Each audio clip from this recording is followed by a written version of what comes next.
Olá, muito bom dia para você que nos acompanha pela Pop TV em Sobradinho e também em Porto Alegre. Nos escuta na Rádio Cultural FM no Rio Grande do Sul e em Santa Catarina ou está ligado nos nossos canais do YouTube. Sejam todos muito bem-vindos e bem-vindas a mais um Mercado e Investimentos desta quinta-feira, dia 5 de março, porque tem mais assunto quente envolvendo o Banco Master e as suas relações. Vamos aos destaques do Mercado e Investimentos de hoje. Olha, a investigação da PF apontou os servidores do Banco Central como consultores de Vorcaro. É um destaque aqui do nosso portal, porque tudo indica que o ex-diretor e o ex-chefe de supervisão do BC prestaram serviços informais ao ex-dono do Banco Master. A gente vai adentrar um pouco mais, tá? Em toda essa trama que levou Daniel Vorcaro de volta à prisão. E olha, quem também está enroscado nessa teia do Banco Master é o BRB. Ontem a Câmara do Distrito Federal, ela aprovou um pacote bilionário para socorrer o Banco Regional de Brasília depois das perdas recentes. O projeto autoriza aporte de 6,6 bilhões de reais. Com o uso de imóveis públicos e operações financeiras. Só que não para por aí não, tá? Em novo desdobramento, o Banco Central deve liberar os compulsórios para reforçar o FGC, que é o Fundo Garantidor de Crédito. A medida pode liberar 30 bilhões de reais agora neste ano de 2026 e busca preservar a liquidez do sistema. Daqui a pouquinho tem comentarista aqui com a gente para falar de tudo isso, né? E ajudar a gente a entender um pouco mais essa história. Mas antes, vamos dar aquela clássica passada na nossa agenda do Mercado e Investimentos. Vamos lá! Às 7 horas da manhã foram divulgadas as vendas do varejo de janeiro na zona do euro. E participaram durante a manhã do Encontro Internacional de Finanças na Bélgica o vice-presidente do Banco Central Europeu, o Luiz de Guindos, o presidente do Banco Central Europeu da Finlândia, o Olli Rehn, e a dirigente do Banco Central Europeu, a Sharon Doneri. Hoje, às 9 da manhã, já aqui no Brasil, saiu a PNAD contínua de janeiro, trazendo os números do desemprego. Rodando aqui a nossa agenda, às 9h30, o Banco Central Europeu divulgou a ata da sua última decisão monetária. Às 10h30, a gente conheceu os pedidos de auxílio-desemprego da semana até o dia 28 de fevereiro nos Estados Unidos e o índice de custo unitário de mão de obra do quarto trimestre por lá. Seguindo a nossa agenda, foi a vez de Valdis Dombrovskis, comissário de Economia e Produtividade da União Europeia, dele participar do Encontro de Finanças na Bélgica. E às 14h, já depois do almoço, Christine Lagarde, que é a presidenta do Banco Central Europeu, vai dar uma palestra em uma universidade na Itália sobre o risco global. E às 3h, fechando aí, sai a balança comercial de fevereiro aqui no Brasil. E ainda durante o dia, o 14º Congresso Nacional Popular e o Comitê Nacional de Conferência Consultiva Política do Povo Chinês continua acontecendo na China. Vamos seguir em frente, né? Vamos para o fechamento de ontem, afinal tem assunto, como diz Débora Maganha, espinhoso por aí. Vamos dar uma olhadinha aqui, o Ibovespa, né, ele fechou a sessão desta quarta-feira com alta de 1,24% e recuperou uma parte aí da queda observada no dia de ontem, na terça-feira. Apesar da volatilidade ainda estar no radar dos mercados, o resultado positivo veio devido à busca por oportunidades que normalmente aparecem depois de uma queda expressiva generalizada. A alta também aconteceu em reação à melhora observada em Nova York. O Ibovespa, então, ganhou tração durante a tarde e retomou ao patamar dos 185 mil pontos em meio à recuperação de algumas ações que tinham ficado entre as maiores quedas do dia anterior. E por lá, os principais índices também fecharam o dia positivos, enquanto o dólar recuou e encerrou cotado a R$ 5,21. Vamos para a tela, então, para a gente ver os números? Vamos lá. O Dow Jones subiu 0,49%, o S&P, Standard & Poor's 500, teve alta de 0,78%, a Nasdaq avançou 1,29% e o dólar, como eu disse, cedeu 0,89%. 4%. Agora, quem se junta ao nosso time do Mercado e Investimentos para explicar um pouquinho mais sobre essa novela sem fim do Banco Master e também os seus desdobramentos é a professora Carla Beni. Oi, professora Carla, seja muito bem-vinda. Bom dia, é um prazer te receber aqui. Bom dia, Roberta. Olha, é um prazer estar aqui com vocês e com toda a turma do ECR. Vamos lá, professora, porque o Daniel Vorcaro, ele foi preso novamente, né? E a investigação mostra que o caso Master, ele não envolve só operações financeiras, mas uma grande rede, né? Que passa por empresários, familiares, fundos e também algumas importantes decisões institucionais ao longo de vários anos. E aí, mais uma vez, essa teia tem relações com o centro do poder. E aí eu te pergunto, até que ponto essas relações políticas, econômicas e institucionais, como eu falei aqui, como é que elas funcionaram como um ativo para sustentar o banco por tanto tempo e por tantos anos? Olha, Roberta, eu acho que o que a gente está vivendo e vivenciando com o Master, ele é um exemplo pedagógico entre a promiscuidade entre o público e o privado. Daqui para frente, se um dia eu tiver que usar em sala de aula essa expressão para explicar para os alunos, professora, me dê um exemplo da promiscuidade entre o público e o privado, vai ser o caso Master, porque é justamente nessa conjunção que você consegue as autorizações necessárias para conseguir fazer, digamos, aquele circuito que o Master fazia, que era o que está se descobrindo agora, que é fazer operações para fundos que no fundo também o dono é o próprio Banco Master, então você anda em círculos, na verdade, ampliando e potencializando esse risco e agora, no caso, como você falou, esparramou até para o BRB, ou seja, como que o Banco de Brasília fez essas operações com um banco que já tinha um alerta de risco. Então, é exatamente essa mistura que eu daria como exemplo, claro, da promiscuidade entre o público e o privado. Pois é, isso é tudo muito grave e a gente a cada dia vai descobrindo um novo capítulo dessa história que tem uma capilaridade enorme, né? E as investigações mostram também que o Banco Master já apresentava há bastante tempo, inclusive, né, sinais de crise de liquidez, risco ao fundo garantidor de crédito e um rombo estimado em cerca de 41 bilhões de reais.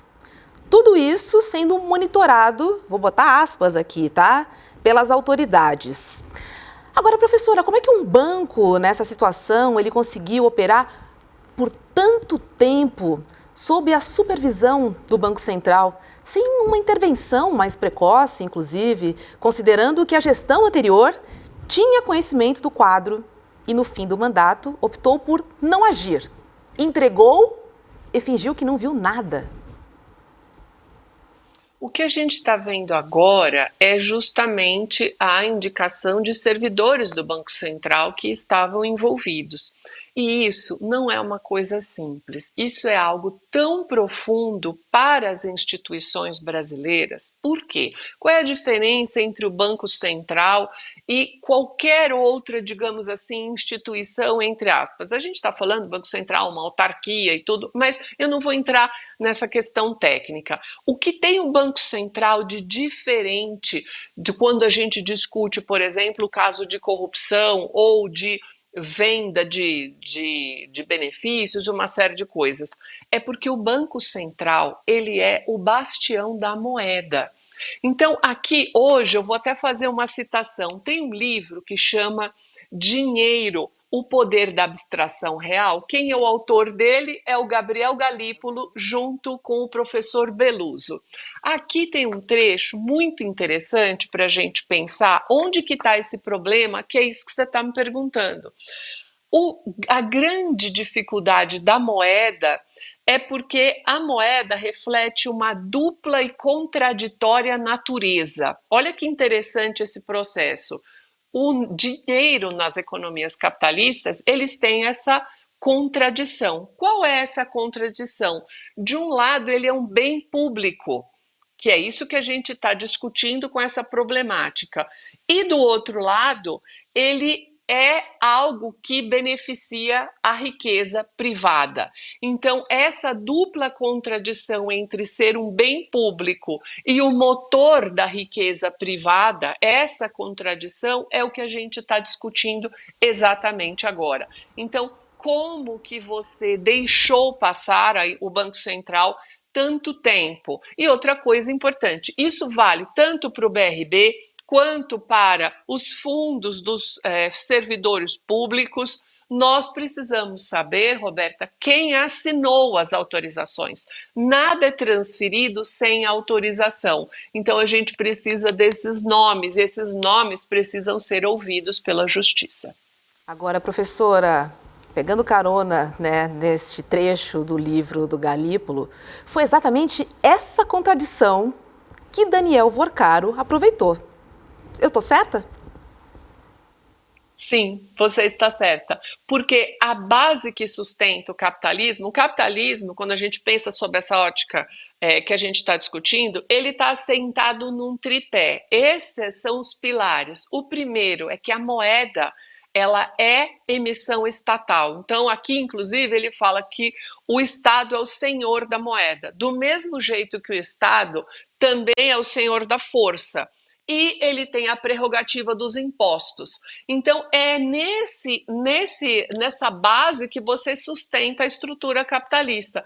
E justamente nesse meio entre esta dualidade, que é a dualidade da própria moeda, que entra o Vorcaro e toda essa estrutura que está por trás dele. No entanto, que a gente observou ontem fortemente na mídia, o nível de agressividade das conversas no celular dele, inclusive com o responsável pelas operações dele, digamos assim, o funcionário dele ou o agente dele que fazia as operações, escusas ou não.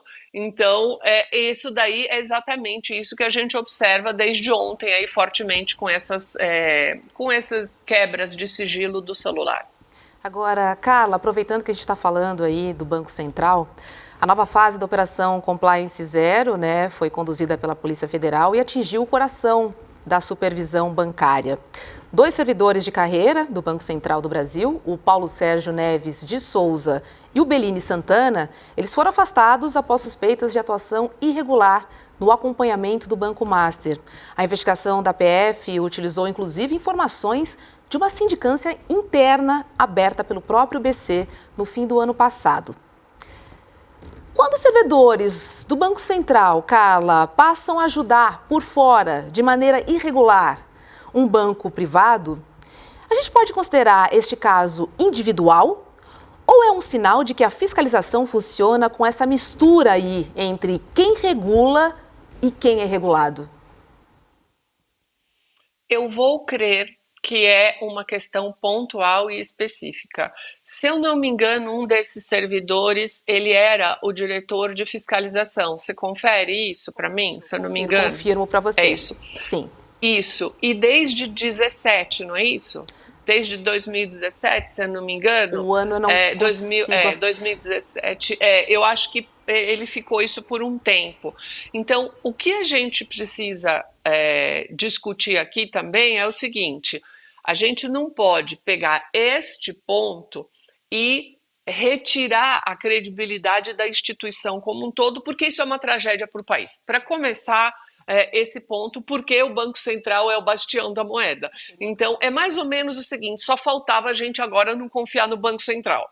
Então, trazendo isso aqui para miúdos, aqui para a nossa conversa. Mas sim, eu vou imaginar que isso é uma questão pontual, específica, que isso não é algo que acontece ou que vem acontecendo há muito tempo. Mas a gente precisa usar esse caso como uma estrutura pedagógica para a gente refinar a metodologia de fiscalização. E outra coisa, que eu já disse isso antes e vou repetir: as empresas que auditaram o Master também precisam entrar na responsabilidade. E quando o Banco Central recebeu esses balanços auditados e fraudulentos, quem recebeu e como é que isso funciona. Então, eu acho que o que a gente precisa, Roberta, seriamente, é cada dia ter uma lista dos nomes e dos responsáveis por isso. O fato, Carla, é que a gente precisa dos detalhes, a gente realmente precisa entender essa história, porque isso abala a confiança de todos nós brasileiros. Eu me sinto insegura hoje com tudo que está acontecendo para saber onde é que eu coloco o meu dinheiro. Assim, a gente fica confuso em quem confiar. São instituições, né, que são vigiadas e controladas pelo Banco Central, mas que mesmo assim burlam a regra e acabam me desfavorecendo. Isso é muito ruim. Isso é o grande problema, porque a base do sistema financeiro, ela se chama fiduciária, e fidúcia quer dizer confiança. Ou seja, desde a década de 70, que o sistema padrão ouro, que um país precisava ter uma quantidade de ouro em estoque para o volume de moeda que ele emitia, isso daí está morto lá desde o governo Nixon, onde o dólar perdeu essa paridade. Então, todas as moedas, o valor delas, Roberta, é dado justamente pela confiança. Então, quando você me diz, eu estou insegura, esse é um gatilho problemático, porque nós abrimos o mercado, né? O mercado financeiro abriu a opção de nós termos várias instituições para ampliar a concorrência, para diminuir custo para o cliente, para uma série de coisas. Então, o objetivo original, ele é um objetivo interessante, porque o Brasil tem um sistema financeiro praticamente um cartel com pouquíssimas instituições. Só que essas outras instituições, elas vieram numa esteira de regulamentação menor. Então, o que hoje a gente já pode afirmar? Que isso não funcionou, que esses bancos digitais que não podem ser chamados de bancos, eles têm uma categoria específica chamada de bank para regulamentação, você precisa ampliar essa regulamentação. E eu costumo usar uma frase muito simples, qualquer instituição financeira que receba depósito à vista de uma pessoa física, a definição técnica é que ela é um banco comercial. Então, se você começa a criar fintechs e outras operações que recebem dinheiro de pessoas físicas e de jurídicas com menor regulamentação, a gente tem isso. Tem operação carbono oculto, tem fintech para igreja, e aí você vai, e aí o céu é o limite. Pois é, agora em meio aos desdobramentos, né, da crise envolvendo o Banco Master, a Câmara Legislativa do DF, do Distrito Federal, ela aprovou um projeto que autoriza medidas para capitalizar o Banco de Brasília. Estou falando do BRB. A proposta permite aporte direto ao banco, uso e eventual venda de imóveis públicos e até operações de crédito com fundo garantidor de crédito. Um pacote que deve chegar aí a 6,6 bilhões de reais. A votação foi apertada, né, com o apoio da base do governador Ibanez Rocha e já enfrentava críticas da oposição que falava em falta de transparência, inclusive uso de patrimônio público para sustentar toda essa operação, que não foi entendida por muita gente. Agora, professora, foram colocadas na mesa várias alternativas, né, para reforçar o BRB. Empréstimos, venda de ativos e até uso de imóveis públicos. A gente sabe que o BRB tem, inclusive, ativos bastante líquidos. E eu te pergunto, por que a solução que ganhou força foi justamente usar patrimônio público? Por que ganhou tração essa ideia em detrimento das outras? Olha, até eu diria que ela nem seria a primeira, porque em tese ela era para ser mais lenta para ser aprovada. O que me impressiona é a rapidez dessa aprovação. Se por um lado eu entendo que os funcionários estão preocupados com a manutenção do emprego deles e tudo, e isso é legítimo, a gente deve entender essa preocupação. Por um outro lado, eu achei que foi muito interessante, né, você usar também essa preocupação para, digamos, vamos rápido resolver o negócio aqui. Então, o que falta no meio da falta de transparência, e no meio da falta de dados e do próprio trâmite jurídico do que a gente está vivendo, você já aprovou a solução. Então você soluciona um problema sem saber exatamente onde que estava, quem causou esse problema, né? Como que o Estado, aí a gente entra com a questão do governador e o Estado em si, como que o Estado consegue aprovar e conseguiu aprovar? Quem foi o responsável por aprovar essas operações do BRB com o Master? Antes de termos essas respostas, a gente já aprova uma solução. Ó, vamos resolver o problema aqui. E o valor que você falou, Roberta, vamos fazer um comparativo aqui, é praticamente o mesmo valor, 6 bilhões, de toda a fraude do INSS com os aposentados, só para a gente ter dimensão do volume financeiro. Não, perfeito. Esse caso, né, do BRB é uma crise de confiança, né? Inclusive porque o dinheiro já foi usado uma vez, a gente sabe, de forma negligente. Então, a gente fica se perguntando, né, como é confiar nesse projeto? Será que o dinheiro não pode ser usado pelas empresas privadas para ter lucros? E eu digo isso novamente com dinheiro público, professora. E como confiar, né, que esse projeto seja suficiente para capitalizar o banco?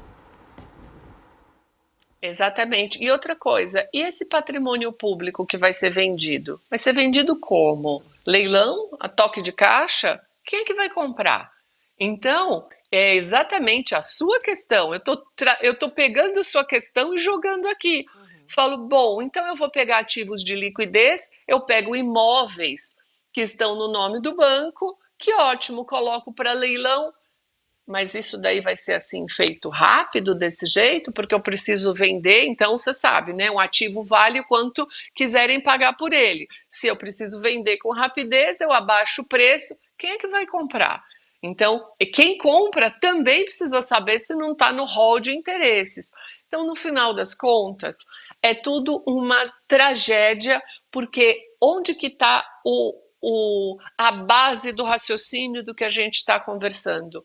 Isso não é uma questão financeira nem contábil, isto é uma questão política. Sim, já extrapolou, né, as páginas de economia.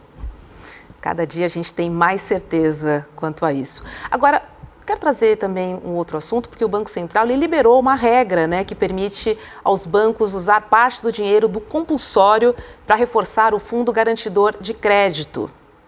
Para quem está em casa e nunca ouviu falar disso, o que está acontecendo exatamente? A senhora pode explicar para a gente, por favor? Olha, o recolhimento compulsório, a palavra compulsória, ela é obrigatória. Todas as instituições financeiras precisam mandar para o Banco Central uma alíquota, ou seja, um percentual de algumas operações que nós fazemos. Então vamos imaginar aqui, Roberta, R$ 1.000. Vamos imaginar que você tire o extrato seu da sua conta agora e no saldo de conta corrente você tem lá mais R$ 1.000. Aquele dinheiro está lá? Na verdade, os R$ 1.000 não estão lá. Existe um percentual que o banco é obrigado a mandar para o Banco Central por volta de 20%. Então, quando você olha o saldo da sua conta, o que está no banco é 80% daquele valor. 20% ele tem que mandar para o Banco Central. Essa é uma ferramenta que o mundo inteiro usa, isso é uma ferramenta clássica de política monetária, para dar segurança ao sistema. Então, esses 20% na média, eles incidem em quais operações? No saldo da sua conta corrente, que se chama depósito à vista. Se você fizer um CDB, um certificado de depósito bancário, tem também lá os 20%. Se você fizer um RDB, tem lá. LCA, letra de crédito agrícola, LCI, letra de crédito imobiliária e aplicação de poupança. Então, vamos imaginar que você tenha R$ 1.000 em todas essas situações. 20% disso vai para o Banco Central.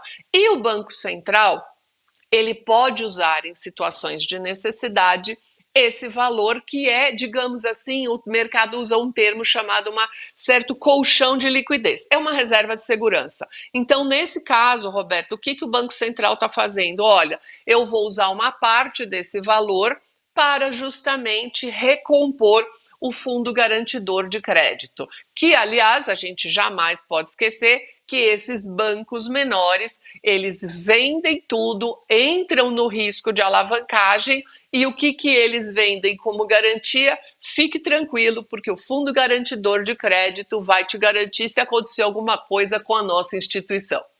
Garante até 250 mil, certo? Depois disso é prejuízo, certo, né, Carla? Isso também precisa ficar muito claro. É a fila do credor. Exatamente. É a fila do credor, isso daí.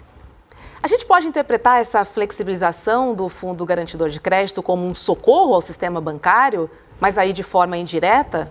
Eu fico imaginando também se o fundo tivesse sido aprovado, né? Porque a gente sabe que houve uma proposta de aumento desse fundo para R$1 milhão. Bom, eu particularmente eu sou radicalmente contra isso, porque se você fizer a ampliação do fundo sem exigir que bancos de segunda linha, que são bancos que até são bancos menores, que na verdade se tornaram gigantes, né? A gente usa o termo menores, mas é menores entre aspas. Esses bancos que vendem CDBs a 140%, 150% do CDI, a gente teria que ter um ajuste aqui no meio do caminho. Se você vender um CDB, uma operação acima de um percentual do CDI, você teria que ampliar a sua entrada no FGC. Então, assim, só ampliar de 250 mil para 1 milhão, repara o arco, eu não estou falando de 250 mil para 300. 250 mil, gente, vamos entrar aqui numa realidade. Saiu o CAGED essa semana, a renda média do brasileiro é de R$ 2.900, mais ou menos. Você ter 250 mil aplicado numa instituição financeira é um percentual muito pequeno da população. Já está mais do que o suficiente, digamos assim. Subir para 1 milhão sem ter o contraponto das instituições, do quanto que elas vão precisar aportar a mais, eu acho isso literalmente um cheque em branco para as instituições aumentarem a alavancagem. É um liberar geral, né? Sem responsabilidade alguma. Isso. Então, assim, eu acho que a gente precisa, se quiser pensar, então eu preciso saber quais são as ferramentas de controle do Banco Central para ampliar o aporte. Porque, se você reparar, muitas pessoas entraram no problema do Master sem saber. Por quê? Porque a instituição ela repassa o CDB de outra. Então você tem conta numa instituição, sei lá o nome, XPTO, e aí você descobre que está no problema com o Master. Mas eu não comprei CDB do Master, eu comprei da instituição. Não, a instituição revendeu o CDB do Master para você. E não necessariamente você tem isso muito bem explicado, né? Então é aqui que é o ponto. E também tem outro lado do brasileiro, que a gente precisa também deixar isso bem claro, que ele quer ganhar muito rápido. Ele quer ganhar muito e rápido. Aí, Roberta, a combinação fica perfeita, porque um quer vender e o outro quer comprar. Não, a gente tem que ficar de olho, porque dinheiro fácil, professora Carla, não existe, né? Então, vamos ficar atentos aí nos nossos investimentos, porque quem promete muito é mais risco, né? Quanto mais promessa, acho que mais risco também a gente corre, né? Então, vamos ficar de olho também. Tem a nossa parte também nesse processo de olhar, entender melhor sobre os nossos investimentos. Professora Carla, muito obrigada, viu, pela sua participação, pelas explicações, e foi um prazer te receber aqui no Mercado Investimentos. Um beijo. Obrigada, um grande abraço e até a próxima. Até mais. Olha, você que acompanha o ICL Notícias todos os dias, você está sabendo, né, que o ICL lançou a primeira inteligência artificial do mundo, que valoriza os verdadeiros produtores de conhecimento, que são eles, os profs, os professores. Por isso, o Oráculo ICL é uma ferramenta pensada para ser a sua aliada, né, nesse ano de eleições, principalmente porque ela coloca ali na palma da sua mão argumentos sólidos, contexto e também uma análise de qualidade. Isso rapidinho, gente, clicou em segundos. As condições especiais para você garantir o acesso ao Oráculo, elas estavam encerradas, tá? Mas atendendo a pedidos, nós resolvemos voltar com essa oportunidade para ninguém ficar de fora. Então é o seguinte, quem assinar o Oráculo hoje, o Plano Solidário garante acesso total ao Oráculo e também a mais de 300 cursos da nossa plataforma. E você ainda leva presentes, né? A gente sempre está distribuindo presentes. A gente tem 2 livros e também o Baralho do Conhecimento. Tem o livro do Edu Moreira, que é o É Só um Jogo, e também um outro livro do Mark Fisher, Realismo Capitalista. Então, se você ainda não é assinante do ICL, chegou a sua hora, porque agora temos até inteligência artificial na nossa plataforma. Acesse iclmercado.com.br e faça a sua assinatura hoje mesmo. Não dá para viver sem inteligência artificial, assim. O nosso mecanismo de busca mudou completamente, mas é importante que esse novo mecanismo tenha um lastro na realidade, não histórias que tentam vender para a gente. Vender porque a gente está aqui no mercado de investimentos. Eu vou aproveitar esse trocadilho aí, tá bom? É isso, ficamos por aqui. Amanhã eu volto com vocês às 11 da manhã no ICL Mercado e Investimentos. E agora tem... Bota na tela! Rolê ICL com os queridos William De Luca e Guga Noblar. A gente se encontra amanhã. Meninos, bom programa para vocês. Hoje tem Sara Zara. Ô, Sara, não vai brigar comigo. Tem que botar uma fotinho da Sara aqui às quintas-feiras também. Beijo pra vocês, bom programa e bom divertimento, porque o rolê, você sabe, né? É informação com altas risadas. Tchau! Fala pessoal, tudo bem? Leandro Demore aqui para dar uma notícia incrível. O ICL tem sua própria revista digital, a revista Liberta, um novo espaço de jornalismo profundo, crítico, com a nossa cara, feito para quem quer entender o Brasil e o mundo além da superfície. Na revista Liberta, você vai encontrar os maiores articulistas e colunistas com análise sobre política, cultura, atualidades e, claro, muito pensamento crítico. Esse vai ser o nosso espaço semanal de reflexão em profundidade. Faça agora mesmo a sua assinatura. Acesse icl.com.br/revista. E se você já é aluno ou aluna de algum curso do ICL, tem um benefício especial para fazer parte disso com a gente. Um desconto exclusivo para garantir a sua assinatura. Revista Liberta é o ICL em profundidade.